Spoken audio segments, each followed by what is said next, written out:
It's hair washing day, which means it's hair drying day. And if you're like me and you despise blow drying and washing your hair, you must invest in a nice blow dryer. This has 3 speeds, 3 different temperatures. It's really lightweight, very lightweight. You can always tell by the cord if it's high end.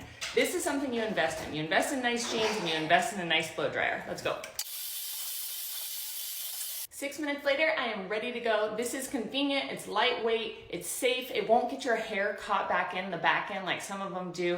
Easy to store. Something I really like about this blow dryer is it has 3 speeds, and on other blow dryers, I might put it on a hot just because I want to get the job done so quickly. You don't need to on this one. It protects your hair. The medium is perfect without frying your hair, and it's so efficient and gets the job done quickly. Check it out. Let me know if you have questions.